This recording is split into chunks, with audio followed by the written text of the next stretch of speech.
सात संगत जी, प्यार से कहना धान निरंकार जी। यही बात चाहे वो वक्ता भजन के रूप में, स्पीच के रूप में या कविताओं के रूप में बोले हैं, बात उन्होंने यही करी है कि एक परमात्मा है जिसकी अंश हम सब में है और कैसे हर एक के अंदर जो हमको उसी परमात्मा को देखना है। वो फिर ऐसा करने से जब मानवीय गुण हमारे जीवन में रचते जाएंगे,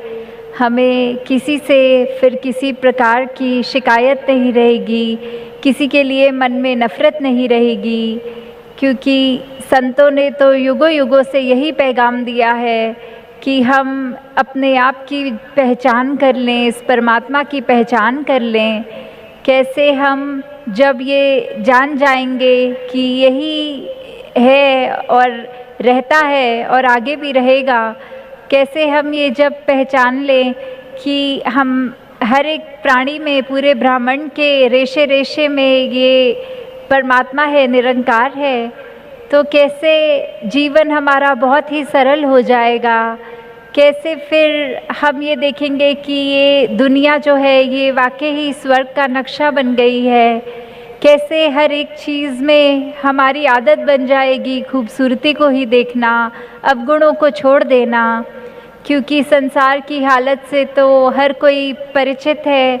कि क्या हालत हो गई है संसार में। हर कोई यही कोशिश करता है कि किसी दूसरे को दबा लिया जाए, किसी के दुखों में मरहम की जगह नमक लगा के उसको और परेशान किया जाए। कैसे ये अपना व्यवहार किसी दूसरे को मजबूर देखकर उसके ऊपर डोमिनेट करने वाला बना लेता है। तो ये सब व्यवहार तो एक ह्यूमन वैल्यूज़ नहीं डिपिक्ट करती हैं, ये सब व्यवहार तो एक मनुष्य की पहचान नहीं है। तो एक कवि ने भी यही बोला कि सांपों को कैद कर लिया सपेरे ने ये कह के कि आदमी को डसने के लिए आदमी ही काफ़ी है। कि कैसे एक मनुष्य को जहाँ अपने मन में प्रेम रखना है, विशालता रखनी है, कैसे करुणा वाले भाव रखने हैं हर एक के प्रति, कैसे अपने अहंकार को तजना है और कैसे ये अहम भाव की जगह मन में प्यार रखना है, करुणा रखना है। तो ये सहनशीलता, ये मिलवर्तन, ये एक समदृष्टि की निगाह ही हर एक प्राणी में, हर एक मनुष्य में होनी चाहिए कि कैसे कोई फ़र्क, कोई भेद नहीं दिखना चाहिए। हम अपने मन में ये हमेशा एक बहुत सुंदर गुण जब रखेंगे और कोई अवगुण, कोई विपरीत भाव नहीं रखेंगे, ये जो हमारे वॉइसेस हैं ये हम पे उस तरह एक आक्रमण ना करे। हमें अच्छा ही रहना है। जैसे हम अक्सर सुनते भी हैं कि let the voices die before the, कि कैसे अपने अंदर से हमें वो सारी चीज़ें जो हमारे भले के लिए नहीं है, जो और किसी के लिए भले के लिए नहीं है, ऐसे भावों को, ऐसी सोच को हमें जीते जी मिटाना है। उनकी मृत्यु हमारे जीते जी ही हमारे मन से वो ख़त्म हो जानी चाहिए।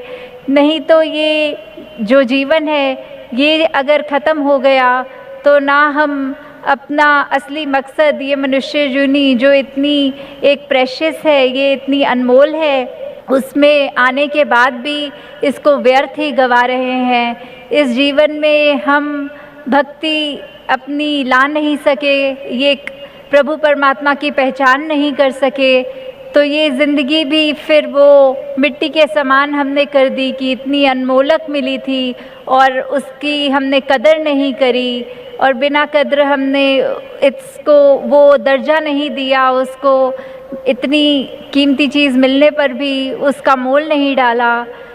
तो कैसे हमें हर समय यही बात एक रखनी है ध्यान में कि हमारी सांसों का तो हमें पता नहीं कितनी देर की हैं।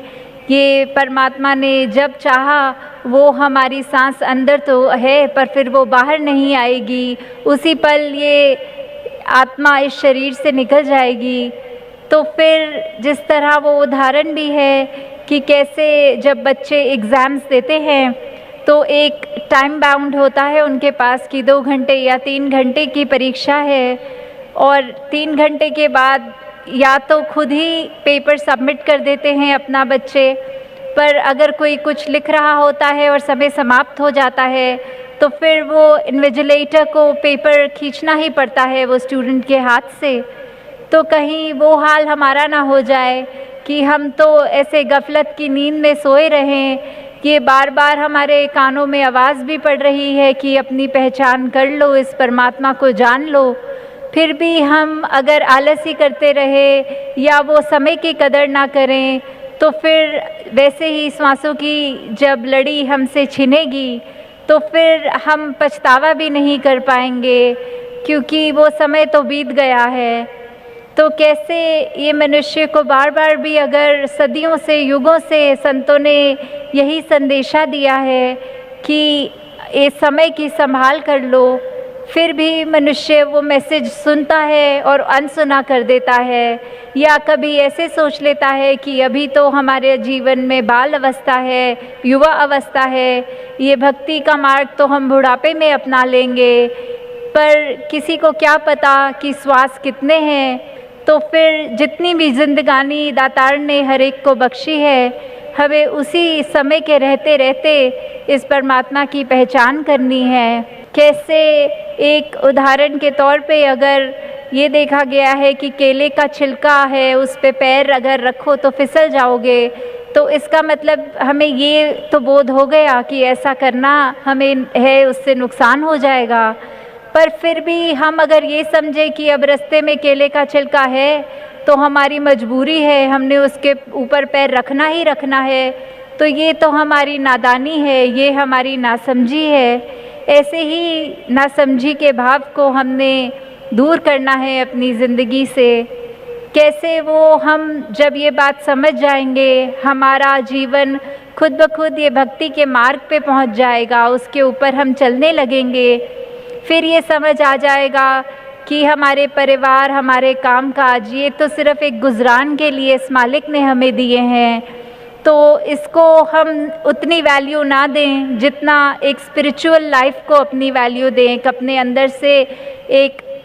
हम ये ना देखें कि कैसे हमारे जीवन में ये धन दौलत ही सब कुछ है, और ये आत्मा के ऊपर हम फोकस ना करें, ये स्पिरिचुअल अपनी जर्नी पे फोकस ना करें, तो ये समय बिल्कुल हमारा ख़राब ही हो रहा है। जैसे उदाहरण ये भी है मीराबाई जी का कि चाहे उन्होंने राजा के घर जन्म लिया था और आगे उनकी ज़िंदगी भी राजा के घर में बीती थी, पर उन्होंने अपने आप को ये सच्ची दौलत, ये धनवान अपने आप को कब माना था? वो तब माना था जब ये ब्रह्म ज्ञान उनके जीवन में आ गया था। फिर वो यही कहती थी कि ये राम रतन धन मिल गया है, ये मेरे सद्गुरु ने मुझे ऐसी अनमोल दात दे दी है,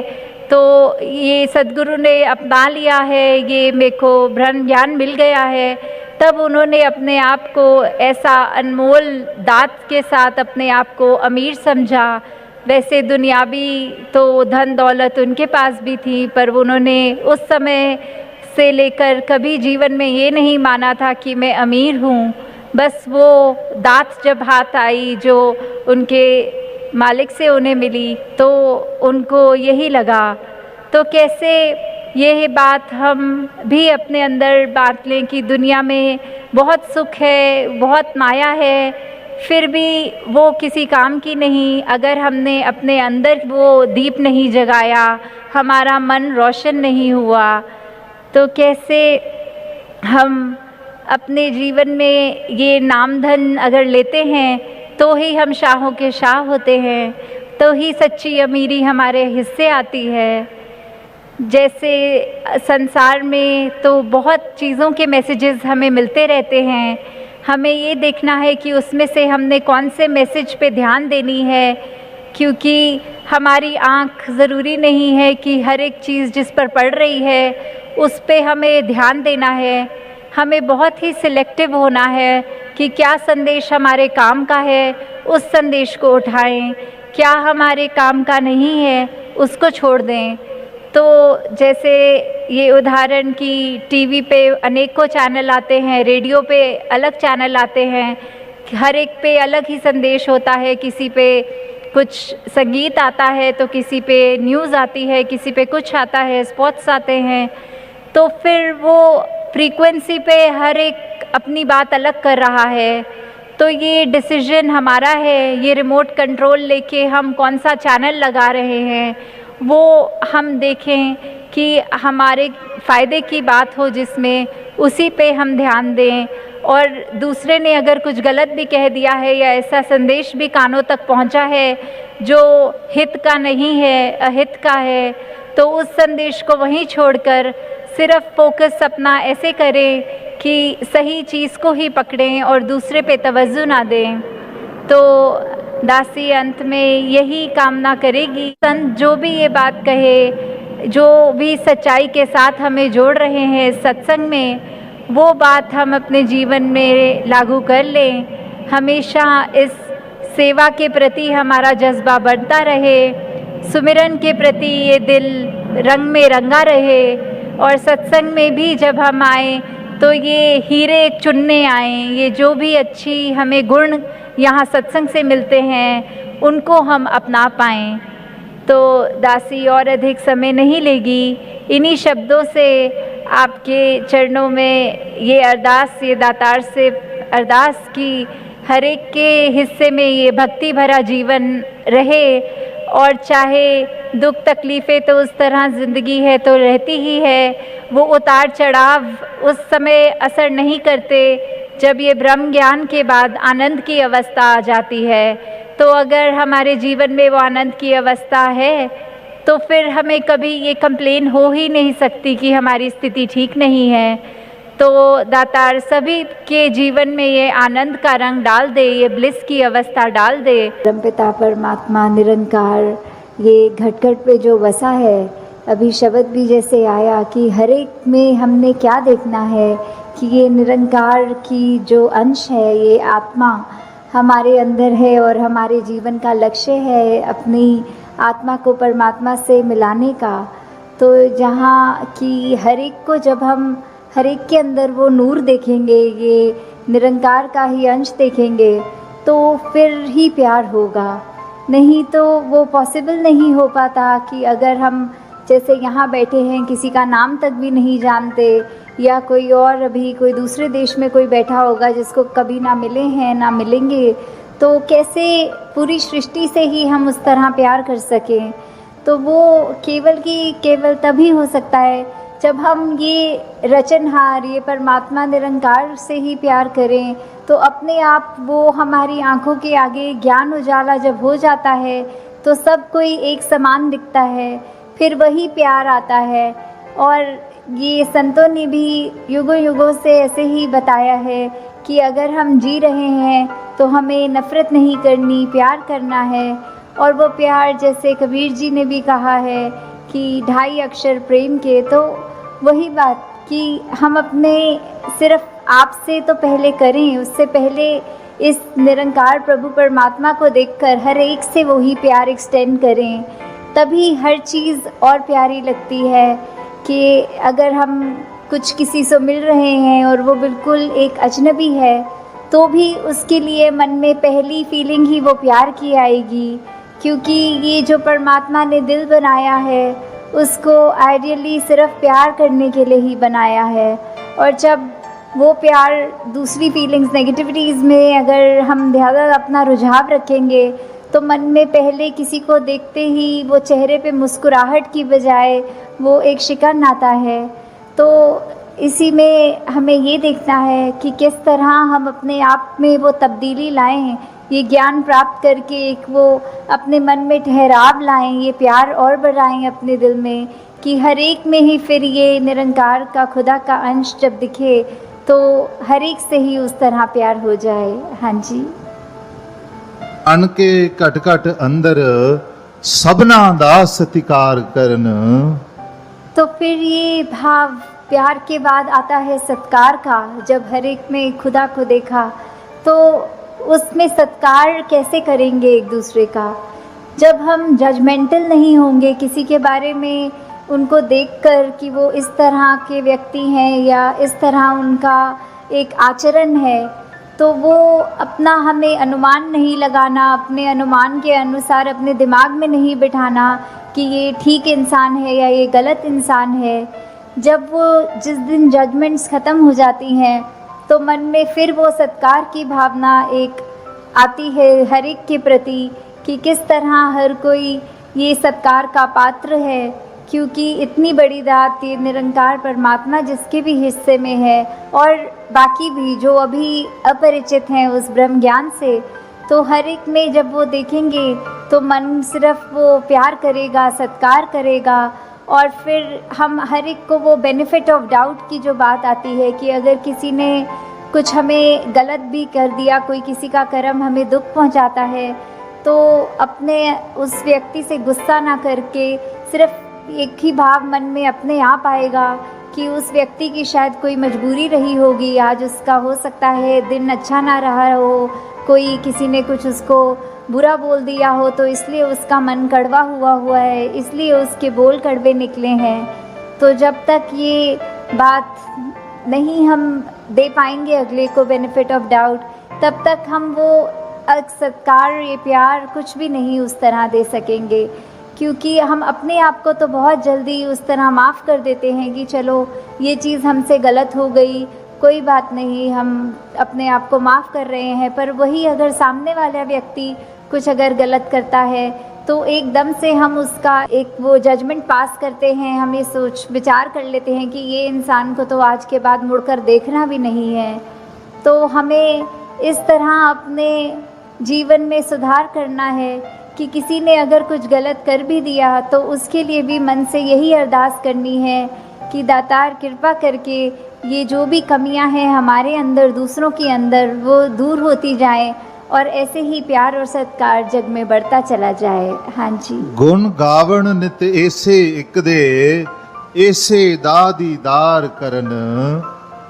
तो ये जो दीदार की बात होती है, किसका गुण गाना है, किसके दीदार करने हैं, तो वो ये परमपिता परमात्मा निरंकार, ये जो एक ऐसी सत्ता है जो शुरू से है, वो हमेशा से कायम दायम रहने वाली,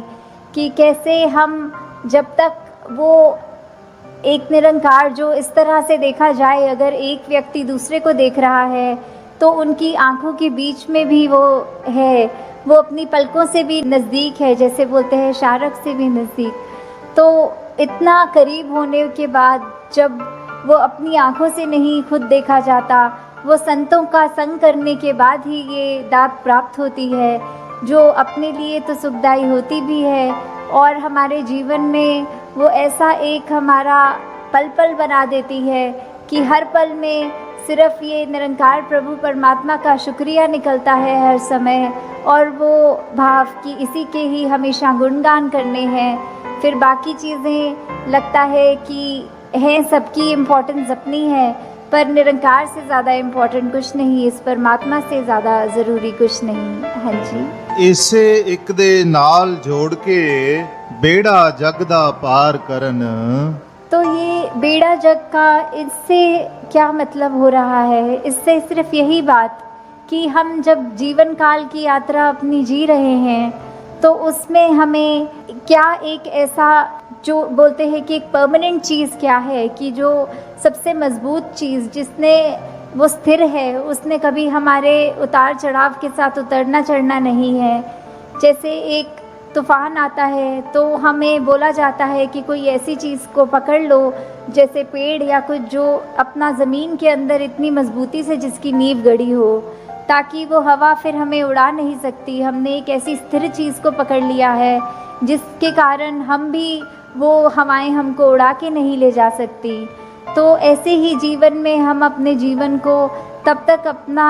अच्छे से जीवन जी सकेंगे जब तक हम ये निरंकार के साथ अपने मन से ना जुड़ें, तब तक वो एक जीवन भी हमारे उतार चढ़ावों के साथ फिर उथल पुथल मचाता है मन में। तो निरंकार का ही आसरा लेना है, निरंकार में ही अपनी श्रद्धा रखकर ये वो बात करनी है कि हमें ये अब जो स्थिर चीज़ मिल गई है, जो कभी एक सब किसी भी सिचुएशन में अपनी जगह से नहीं हिलती, तो हम फिर वो एक मजबूती का और सहारा लेते चलते जाते हैं और हमारा मन भी और सहारा पक्का करके एक विश्वास और बढ़ाकर फिर हमारे जीवन में ऐसे भी कोई कर्म नहीं हो पाते जो अपने लिए भी नुकसानदायक हों और औरों के लिए भी नुकसानदायक हों। हाँ जी। ਸਵਾਸ ਸਵਾਸ ਇਸ ਇੱਕ ਨੂੰ ਸਿਮਰਨ ਦੂਜਾ ਕਦੇ ਧਿਆਵਣ ਨਾ।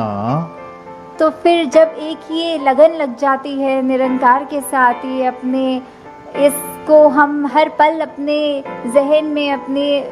ऐसे कर्मों में, अपने भावों में पल पल वो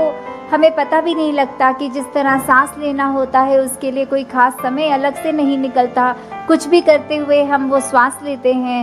वैसे ही ये निरंकार का एहसास हमारे मुख से उस तरह कभी तो शब्द रूप में भी सिमरन निकलता है और कभी अगर कोई अन्य काम में व्यस्त हों तो भी वो एक लिव जुड़ी जिसको बोलते हैं निरंकार के साथ, तो जब वो हो वहाँ पे हम रहें पूरे समय, तो दिन में कुछ भी करते चले जाएं पर लगातार एक चीज़ एक कांस्टेंट रहती है, वो है कि ये निरंकार का एहसास। तो जब तक हम वो सिमरन रूप में अपना नाता निरंकार से और गहरा करते जाएं, जितना अधिक से अधिक हो सके मन में भी करें और बोल से भी सिमरन करें, ताकि वही बात कि ये निरंकार ही है जो सही मायने में सब कुछ है और बिना उसके कुछ भी नहीं, और वो खुद भी सब कुछ होते हुए ना उस तरह दिखता है पर फिर भी इतने गुण बिल्कुल निर्गुण होते हुए भी। तो हमें भी ये सब ज़्यादा से ज़्यादा ऐसे कोशिश करनी है कि हम बिल्कुल वही गुणों को अपने जीवन में उतार पाएँ, उसी तरह अपने जीवन को चला पाएँ जिस तरह युगों युगों ने संतों ने चाहा है कि एक कर्म हमारे ऐसे बनते जाएं, एक ऐसा हमारे दिल से दिल का रिश्ता इस निरंकार प्रभु परमात्मा से जुड़े। हाँ जी। ਕਹੇ ਅਵਤਾਰ ਉਹ ਪੂਰੇ ਗੁਰਸਿੱਖ ਇੱਕ ਨੂੰ ਕਦੀ ਭੁਲਾਵਣ ਨਾ। तो फिर ये जो एका है ये निरंकार की तरफ इशारा करते हुए कि जो भी पूर्ण गुरसिख होंगे, जिनको ये ब्रह्म ज्ञान की दात प्राप्त हो गई और उसके बाद वो अपने अहंकार को तज के ये उस तरह एक सिर्फ इस एक ही के साथ ही जुड़ा हो, चाहे वो किसी भी भाव से हम लेते हों, जो अपनी श्रद्धा से जो भी बुलाना चाहे, तो उसके साथ जब तक जुड़े हैं इसका एहसास करते हुए तो ही सब कुछ है। नहीं तो वो एहसास जिस पल खो दिया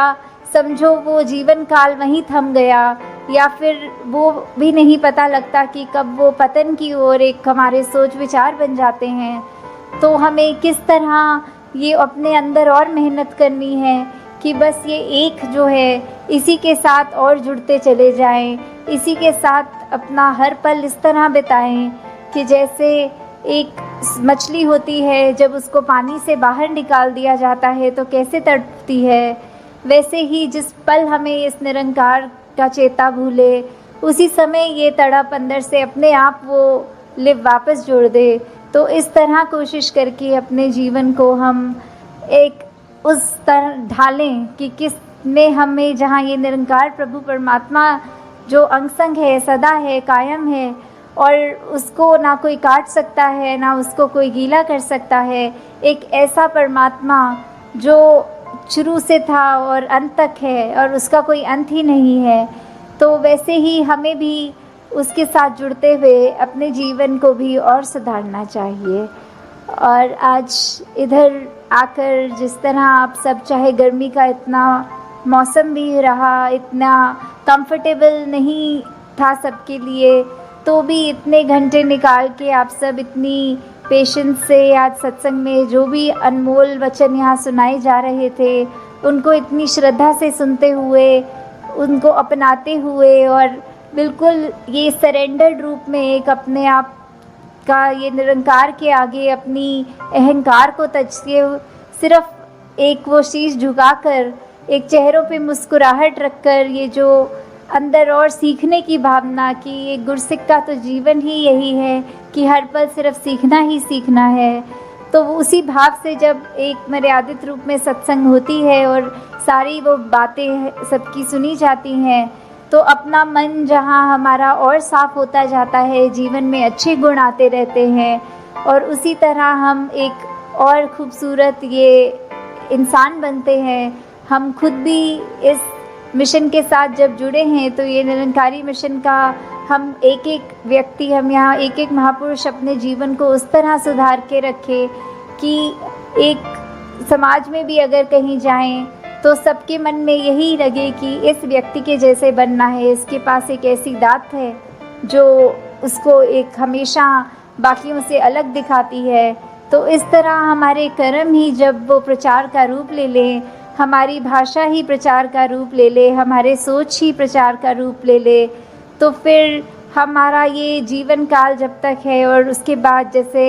लोक सुखी प्रलोक सुहेला, तो किस तरह ये जीवन भी जीते हुए हमने जहाँ वो ह्यूमन वैल्यूज़ को रखना है, एकत्व, भाईचारा, मिलवर्तन, करुणा, दया, ऐसे अनगिनत जो भी है वो तो रख कर अपने जीवन में हर पल जीवन को जीना है। और उसके बाद ये ब्रह्म ज्ञान जो इस जीवन काल में हमें मिल गया है, वो दात को हमें हर पल ऐसे याद रखना है कि कभी भी अगर अंत समय हो तो वो दात हमें हमसे छिन ना जाए। उसको, निरंकार को ऐसे संभालते हुए हर पल निरंकार का एहसास रखना है। और उसके बाद सिर्फ वही एक दात है जो बाद में भी हमारे साथ आगे जानी है। तो दासी और समय आपका नहीं लेके, सब आप दूर से भी आए होंगे और अभी वापस घरों को भी जाना है, तो दासी और समय ना लेके इन्हीं शब्दों से आपसे आज्ञा चाहेगी। साथ संगत जी, धन निरंकार जी।